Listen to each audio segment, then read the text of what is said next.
No sé si me escuchan. Amén, se escucha bien. Le Ok, perfecto. escuchamos. Buenas Bueno, ya noches. me presentaron. Ok, ok, qué bueno. Bueno, ya me presentaron, gracias por ello. Agradecido igual por la persona que Dios le puso en su corazón el ponerme en esta posición. Para mí es un privilegio, es un gran honor compartir la palabra de Dios. Siempre que me llaman, si tengo la disposición, tengo el tiempo, eso no hay que preguntarlo dos veces. Así que agradecido, de verdad. Muchas gracias por permitirme estar aquí. Sin más preámbulo, yo quiero que vayamos a la palabra del Señor en el libro de Mateo, su capítulo 11, versículos 25 al 30.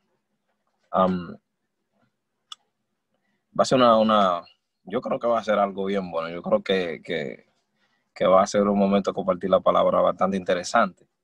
Y yo sé que el Señor va a ministrar sus vidas. Así que vamos a darle para allá.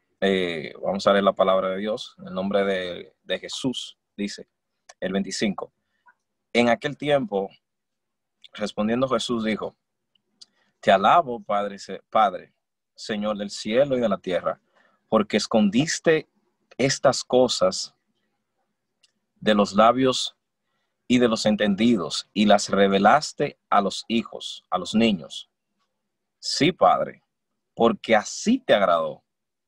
Todas las cosas me fueron entregadas por mi Padre, y nadie conoce al Hijo sino el Padre, ni al Padre conoce alguno sino el Hijo, y aquel a quien el Hijo lo quiera revelar. Interesante versículo. Wow. Venid a mí, dice el siguiente, venid a mí todos los que están trabajados y cargados, y yo los haré descansar. Llevad mi yugo sobre vosotros y aprended de mí, que soy manso y humilde de corazón, y hallaréis descanso para vuestras almas, porque mi yugo es fácil y ligera mi carga. Gloria a Jesús. Señor, te doy gracias. Gracias por tu misericordia y tu amor infinito. Gracias por tu palabra, que ella es bendita y ella es la que nos guía a toda verdad. En el nombre de Jesús, amén. Antes de que entremos en materia en esa cita bíblica que acabamos de leer, yo quiero empezar desde el capítulo 1, desde el versículo 1, perdón, y vamos a hacer como dos paradas antes de llegar a la cita bíblica que acabamos de leer. Y algo que me llama mucho la atención de estos primeros versículos es que estoy viendo a alguien, no sé si ustedes se pusieron si lo han leído, si se acuerdan de esta cita bíblica, pero en este capítulo es cuando aparece la angustia, la preocupación, como ese será él o no será él, de Juan el Bautista. Juan el Bautista fue una persona que, como lo dice la palabra del Señor en esta cita bíblica, el mismo Jesucristo hablando de él, enseña de que en el cielo él es el más pequeño, pero aquí en la tierra él es el más grande de todos, porque fue alguien que fue elegido desde antes, desde mucho tiempo antes, había sido elegido para preparar el camino, para preparar esa vereda en la que Jesucristo, el Mesías, ¿verdad?, iba a caminar, iba a preparar al pueblo para que ellos pudieran entender quién venía detrás de él. Incluso cuando nosotros vemos la palabra del Señor, nos damos cuenta de que cuando le preguntan a él: hey, ¿eres tú Elías? ¿Eres tú Moisés? ¿Eres tú el Mesías? ¿Eres tú el que estamos esperando? Él dice: no, yo no soy ninguna de esa gente. Y él mismo se declara como aquella voz que clama en el desierto, preparar el camino del Señor. Incluso él mismo se definía por el propósito que Dios lo había enviado. Interesante eso, ¿verdad que sí? Estamos viendo a alguien que estaba aquí en la tierra y sabía a qué Dios lo había marcado y sabía qué propósito tenía esa persona aquí con respecto al reino de los cielos, con respecto a lo que Dios, aleluya, a lo que Dios iba a hacer en su vida. Él tenía un privilegio muy grande y era el de prepararle el camino del Señor, ¿verdad que sí? Pero lo que me quiero enfocar no es tanto en el privilegio, sino tanto en la ocupación, en la preocupación, en la ocupación y la preocupación que él tenía por el trabajo, por ese, yo quiero hacer las cosas bien, yo quiero enfocarme en esto para que esto salga bien. Y ahí es donde surge esa preocupación de Juan el Bautista. Si no me escuchan, que a veces cuando estoy hablando la palabra como que no me detengo, pero si no me escuchan, me dicen que yo me paro sin ningún problema. Sí, siguiendo con esta parte, algo que veo aquí con respecto a Juan el Bautista es que él es alguien que está tan preocupado y enfocado en lo que Dios lo mandó a hacer, que cuando llega Jesucristo, no sé si notan, pero él fue que bautizó a Jesucristo. Él fue que dijo, este es el hijo del Mesías, este es el hijo de Dios, el que nosotros estamos esperando, este es el Mesías. Y él vio aún todavía la señal que Dios le había dicho con respecto al Mesías, que el Espíritu Santo iba a descender como paloma y se iba a posar sobre él, y ese iba a ser la persona elegida. Él ya había visto todo eso. Y en este momento surge una duda. Surge una duda en la vida de Juan el Bautista. Diría yo, como ser humano al fin, ¿verdad? Como ser humano al fin, el que él esté enfocado en lo que Dios está haciendo, pero ¿será verdad? ¿Será verdad que Jesucristo es el Mesías? ¿Será verdad que Jesucristo es quien nosotros estamos esperando? ¿Será verdad? Bueno, y lo que él hace después de eso es como, no, entonces yo tengo que ir a preguntarle. Yo tengo que saber si realmente él es a quien nosotros estamos esperando.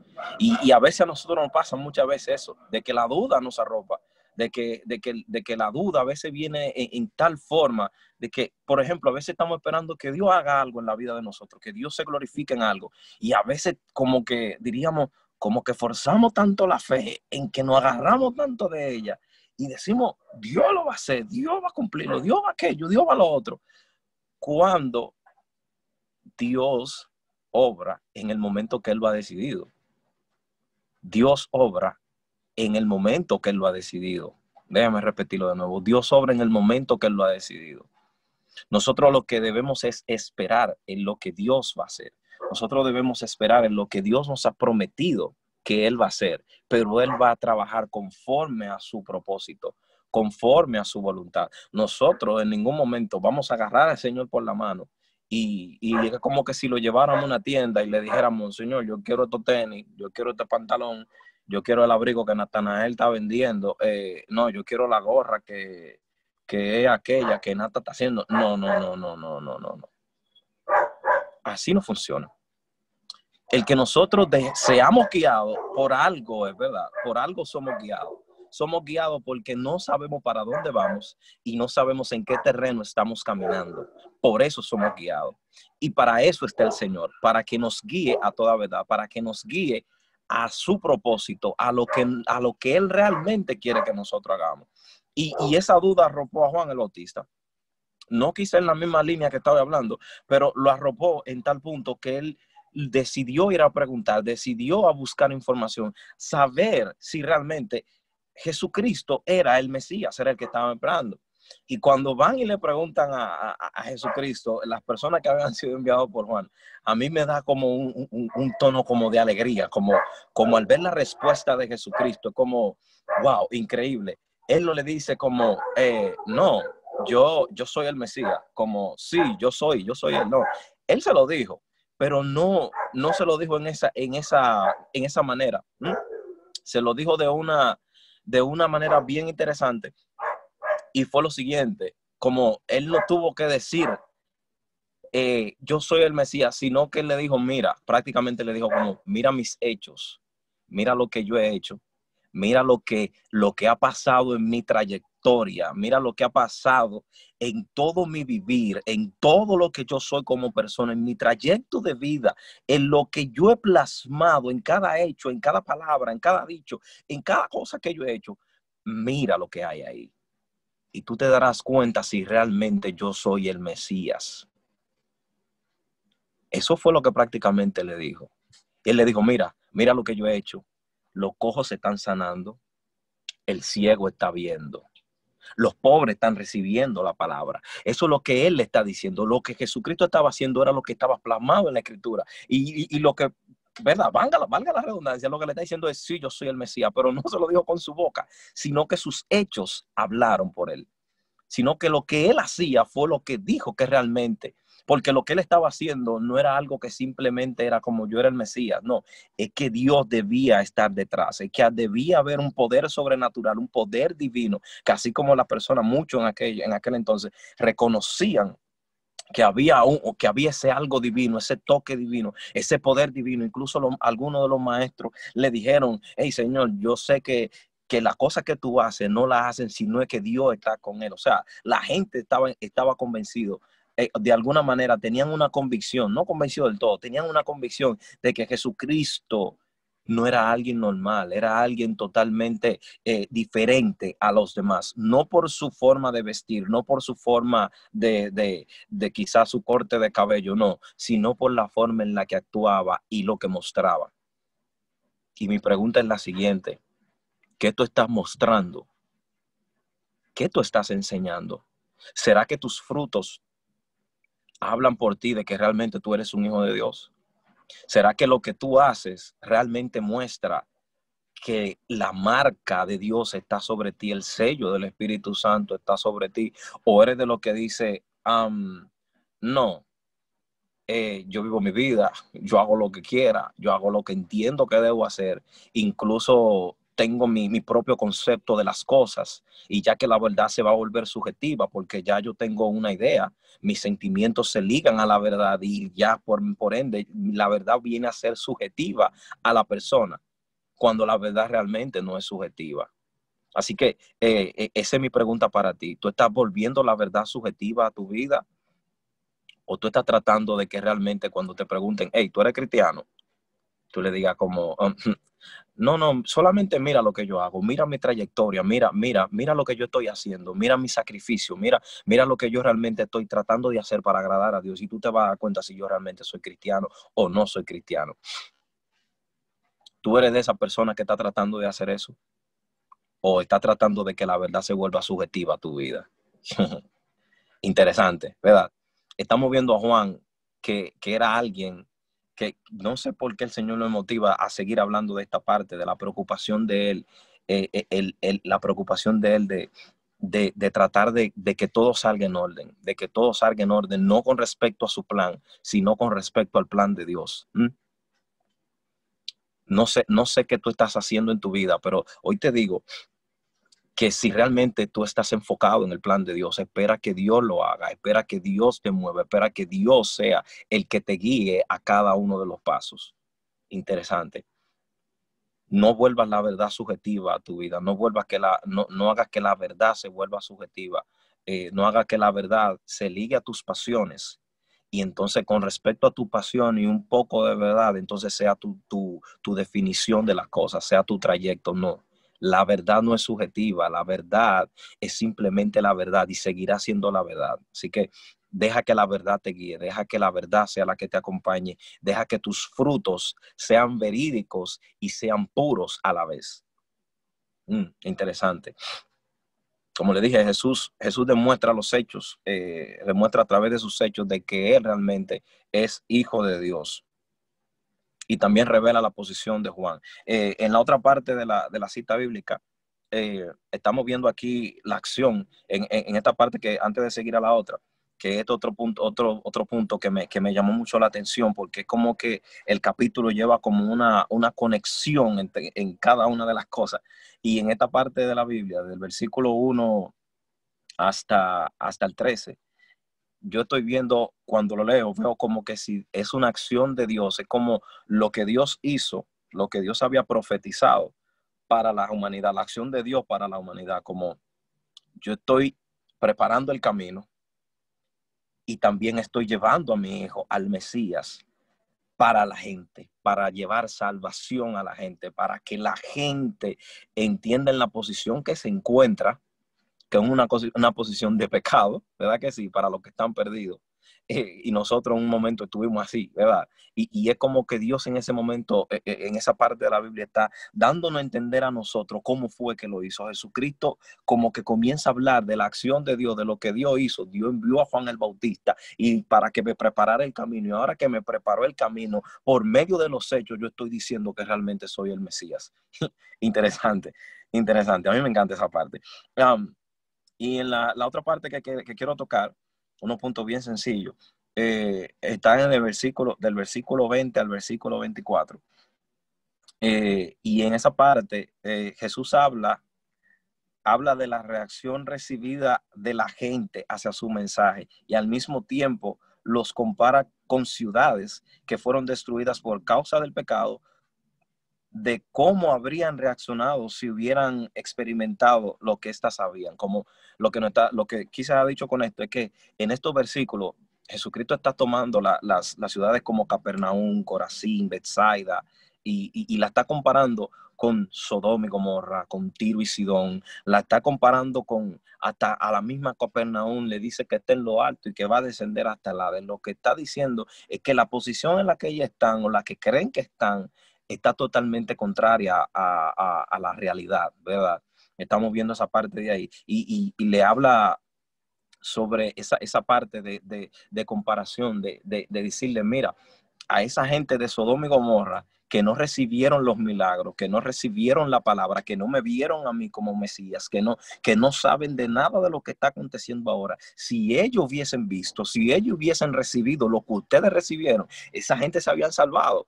Esa gente podrían haberse salvado, pero ustedes están recibiendo lo que nadie ha recibido. Ustedes recibieron lo que nadie ha recibido. Y eso lo quiero trasladar a este momento ahora con las personas que me están escuchando. Nosotros hemos recibido lo que mucha gente desearon. Nosotros hemos recibido de Dios lo que mucha gente hubieran deseado, aunque sea verlo. Y nosotros hoy lo tenemos. Hoy tenemos la gracia de Dios sobre nosotros, el perdón de pecados sobre nosotros. Y a veces nosotros estamos en esas ciudades, como esas ciudades, que nos mostramos ignorantes ante lo que Dios está haciendo en nuestro alrededor.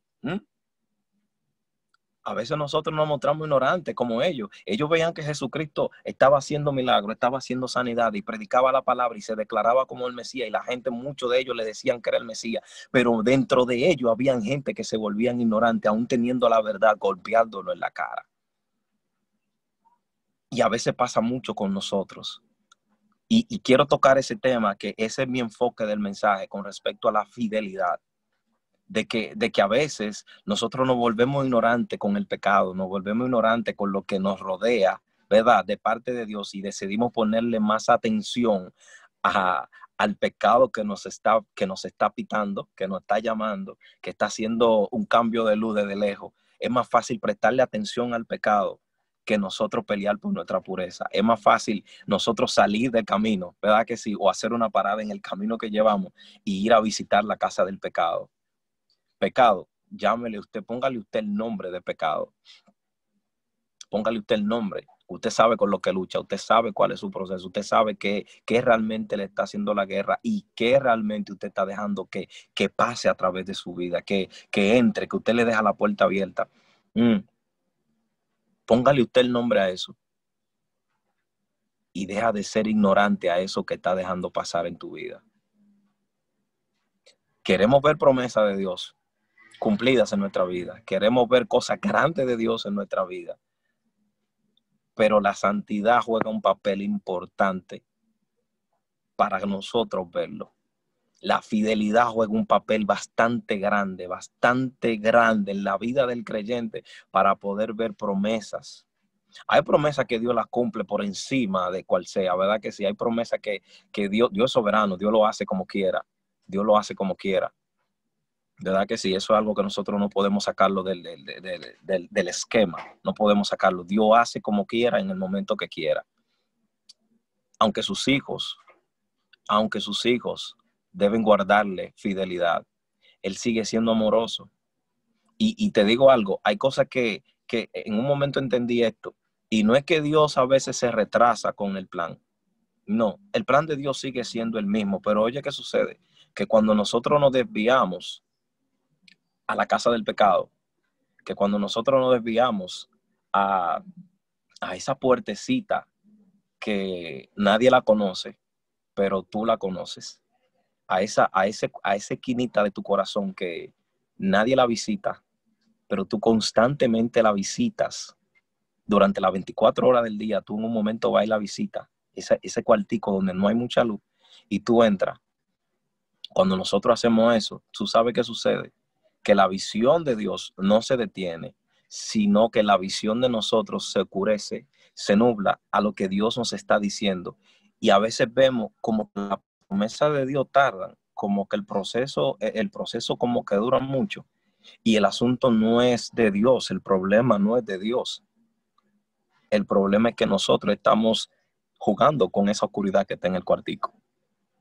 Es que estamos prestándole atención a ese pedacito oscuro que está ahí, que lo tenemos nosotros, esa puerta que nada más tenemos la llave y que no nos la quitamos del cuello para que nadie vaya a entrar.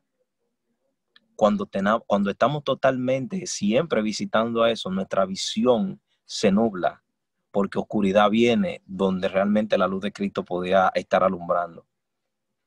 ¿Y qué pasó? ¿Por qué Dios no lo cumplió? Pero Dios me dijo que iba a hacer esto y yo sentí de parte del Señor. Verifica tu vida, verifica tu fidelidad, verifica qué tú estás haciendo, si realmente tú tienes una comunicación constante con Dios, o si realmente el pecado está haciendo que tu visión se nuble con respecto a Dios. Porque, oye, el pecado no te va a alejar de Dios. No, es que no hay nada que pueda separarte del amor de Dios, nada. Eso no te va a alejar de Dios, pero va a nublar. Eso es lo que hace el pecado. El pecado nubla la visión tuya con respecto a lo que Dios te está hablando, con respecto a lo que Dios te está ministrando a ti. Así que deja de jugar con el pecado, mantente fiel, y esa llavecita, ese lugar oscuro, ponle una luz, y esa llavecita que tú tienes, dásela al maestresala, al mayordomo de tu casa, que se llama Jesucristo, para que él también tenga acceso a esa puerta. No tenga puerta en tu vida donde Jesucristo no entra, porque eso no es un sacrificio vivo.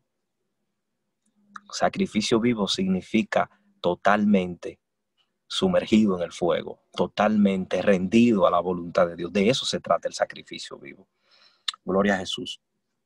El pecado trae consigo la muerte, y aunque Dios es misericordioso para con nosotros, debemos luchar por nuestra pureza, ya que lo que nos conocemos será nuestro propio adversario con respecto al pecado. Es por eso que debemos morir constantemente a ese deseo que nos aleja de Dios. Interesante. Ahora, lo que quise haber dicho con esto es que ahora lo que yo conozco del pecado va a ser mi adversario constantemente, porque eso que conozco ahora me va a hacer de atracción a mí a ir a hacerlo. Interesante, interesante.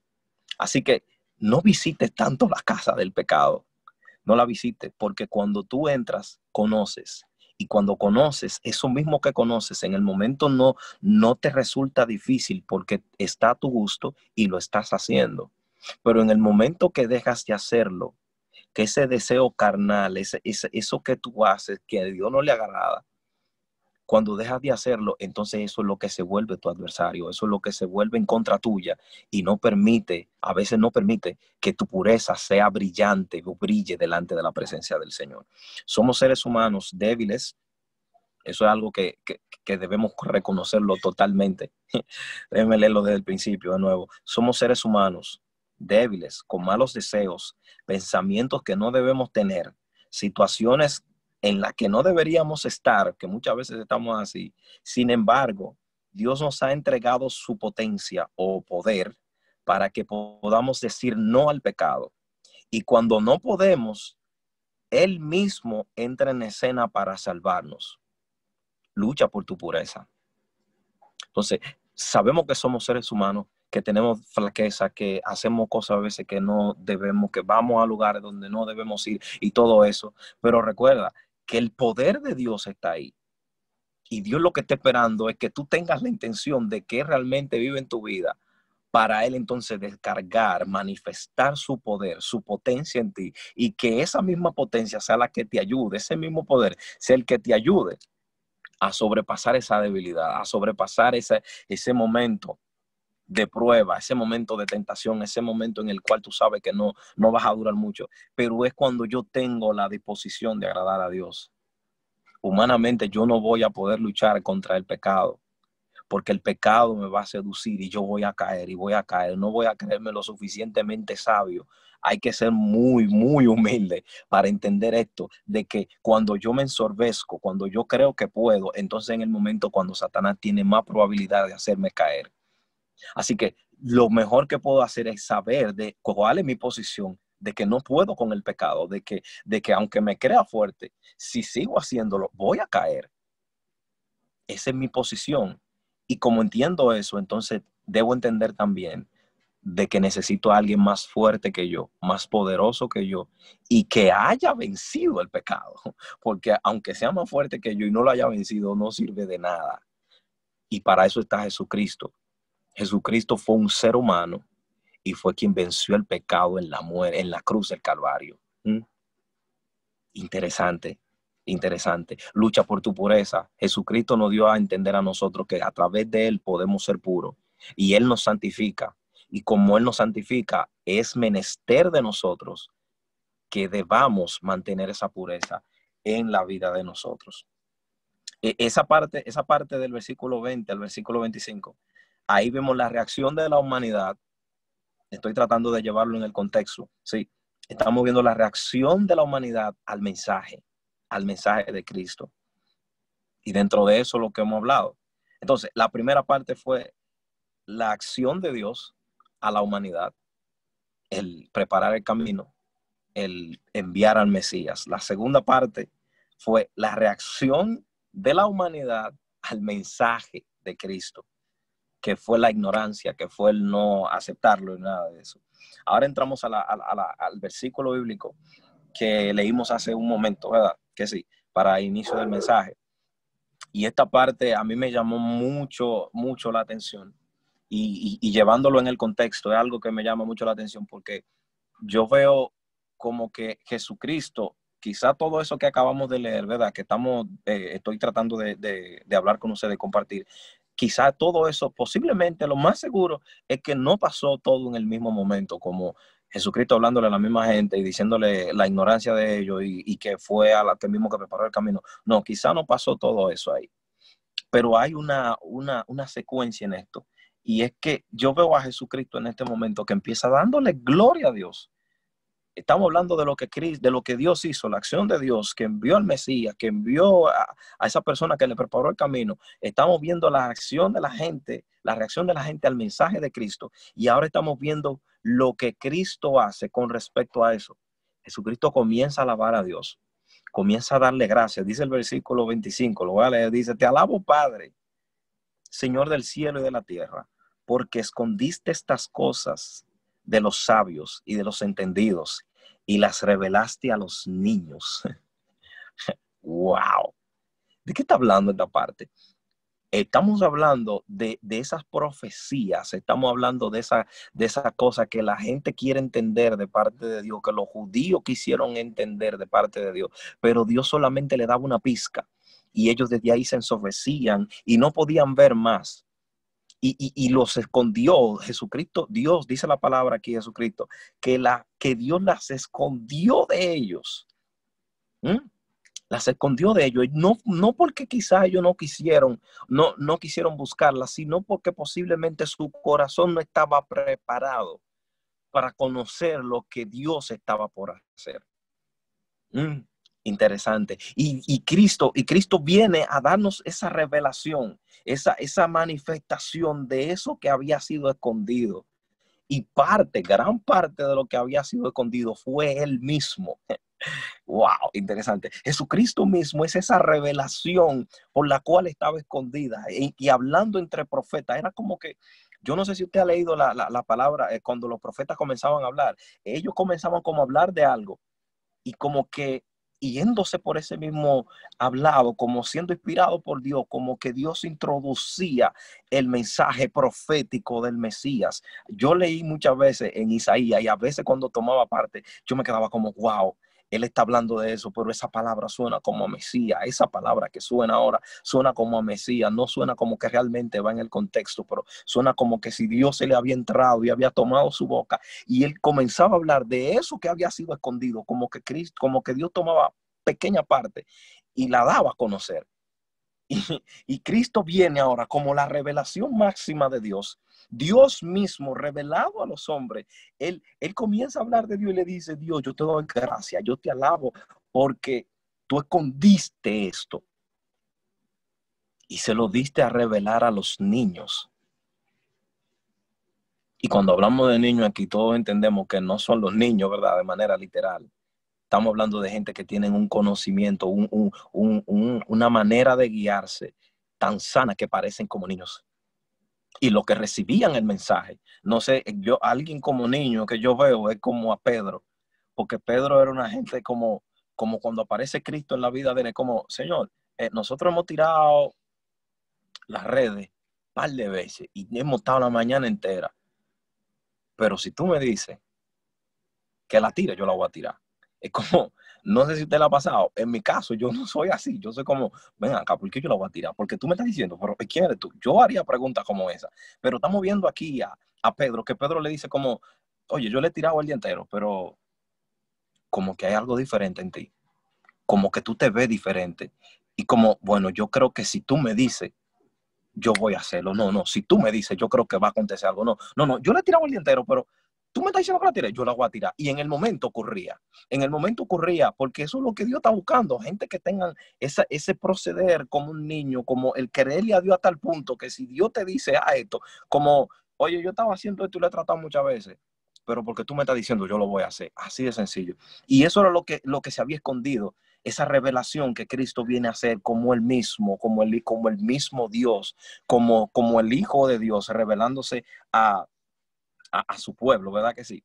Y en el mismo contexto, llevándolo al mismo contexto, que es otra parte, que me encantó esa parte a mí de la Biblia, es que lo que sucede es que yo estoy viendo a Jesucristo, que está viendo la gente que lo rechazaron, la gente que se volvieron ignorantes a él. Él en este momento hace como si fuera un veredicto. Como yo leí esa parte y fue como tomando en consideración la gente que lo había rechazado a él. Y es como que Cristo está diciendo: como yo conozco la condición en la que la gente está, yo conozco la condición de pecado en donde la gente se encuentra. Y yo sé que ellos no van a salir del pecado por su cuenta. Ellos no van a salir de ahí porque ellos así lo han decidido. Por ende, yo le voy a decir a ellos lo siguiente. Le dice: todas las cosas me fueron entregadas por mi Padre. Y nadie conoce al Hijo sino el Padre. Ni al Padre conoce alguno sino el Hijo. Y aquel a quien el Hijo lo quiera revelar. Así que, o sea, ahí donde viene el asunto bien lindo. Dice: así que ahora, vengan a mí todos los que están cansados y cargados, que yo los voy a hacer descansar. Wow. Déjenme la otra parte. Lleven mi yugo sobre ustedes y aprendan de mí, que soy manso y humilde de corazón, y entonces encontrarán descanso para su alma, porque mi yugo es fácil y ligera mi carga. Jesucristo estaba viendo la posición de ellos, la carga que llegaba, las cadenas que tenían, todas las preocupaciones que ellos podían tener. Jesucristo estaba viendo que había una fatiga en su vida, una fatiga espiritual, un agotamiento espiritual en la vida de ellos. Y Él le está diciendo: quizá ustedes se están viendo que están bien, quizá ustedes se están viendo que andan correcto, pero yo soy el que los creó. Y yo le estoy diciendo a ustedes: vengan a mí que están cansados. Vengan a mí ustedes que están cansados. Vengan a mí ustedes que están cansados de luchar con el pecado. Y por más que siguen intentándolo, piensan que por su fuerza lo van a hacer. Ven a mí que tú estás cansado y necesitas el descanso que yo le doy a la gente. Eso es lo que Cristo prácticamente le está diciendo: vengan y tengan mi carga. Dame tu carga, que yo voy a hacer que tú cargues la mía. y sé manso como yo. Porque ahora, escucha esto, lo más bonito del caso, es que cuando Él te dice, ven y toma mi carga, entonces te enseña cómo es que tú vas a llevar su carga. Míralo aquí, dice el versículo 29, dice, llevad mi yugo sobre ustedes. ¿Pero cuál yugo? ¿De qué yugo está hablando? Míralo aquí donde lo dice, aprendan de mí, que soy manso y humilde de corazón. Y entonces encontrarán el descanso para sus almas. O sea, está diciendo, tu fatiga, tú la vas a hacer cargando mi yugo. Pero oye, ¿cómo es que tú vas a llevar mi yugo? Aprendiendo de mí, que yo soy manso, tú tienes que ser manso. Que yo soy humilde, tú tienes que ser humilde. Y entonces de esa manera es que tú vas a encontrar la paz que yo le estoy diciendo que van a encontrar en mí. Interesante. Interesante. Bastante interesante. Gloria a Jesús. Dice, porque mi yugo es fácil y ligera mi carga. Una de las razones por las que Jesús declara esto es por la condición de la humanidad, como le dije. Su pecado, su condición de pecado, por las cadenas, por el yugo o carga que estos llevan consigo. Él nos dio una salida de ese camino de perdición en el que estábamos y muchos todavía siguen. Así que lo que quería compartir con ustedes era esta parte. Y creo que de esa misma manera que el Señor nos ha sacado de esa condición de pecado, de ese camino de perdición, de esas cadenas sobre nosotros, lo que creo que debemos hacer es tratar de que esas cadenas no vuelvan. Porque a veces tenemos a Dios como que Dios es un lugar donde vamos a santiguarnos y ya después que salimos de ahí, estamos como en los tiempos atrás, que teníamos que hacer un sacrificio todos los años, cuando realmente nuestro sacrificio debe ser diario. Ahora vamos a la iglesia. No, yo hice todo malo, pero yo voy el domingo a la iglesia y le pido a Dios que me perdone y le digo al pastor que oren por mí. Y como van a orar por mí, Dios me va a limpiar. Yo creo que el Señor no es un relajo, ¿verdad que sí? Si nosotros hemos decidido tomar este camino de salvación, debemos tomar la posición y el carácter que esto debe llevar. No es como que, yo sí, yo voy a la iglesia. Me pusieron como líder. Sí, yo voy a estar como líder. Yo creo que en cada parte que Dios nos pone, nosotros debemos dar el máximo, el 100 y más. Trascender a eso que nosotros estamos acostumbrados con respecto al servicio a Dios, de manera física y de manera espiritual, con nuestra alma, con lo que nosotros somos. Creo que trascender en adoración, trascender, ir más allá de lo que somos, ir más allá de esa adoración, ir más profundo, nadar más profundo con respecto a lo de Dios, es algo que nos va a servir de bendición. Quiero terminar con esta conclusión de la manera siguiente. Dice, Jesús no condenó a la humanidad. Ella ya estaba condenada, ¿verdad que sí? Ya tenían un yugo que Cristo le está diciendo que lo tienen, ¿verdad? Y su condición de pecado no les permitió reconocer a quién tenían caminando entre ellos, a Jesucristo. No seamos ignorantes ante nuestros deberes como hijos de Dios.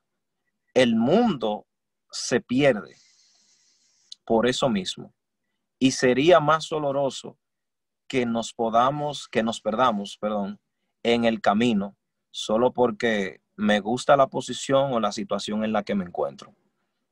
Cristo viene a buscar una iglesia pura y santa, y nosotros debemos luchar por mantenernos puros y santos delante de Él. Muchas gracias y Dios le bendiga a la persona.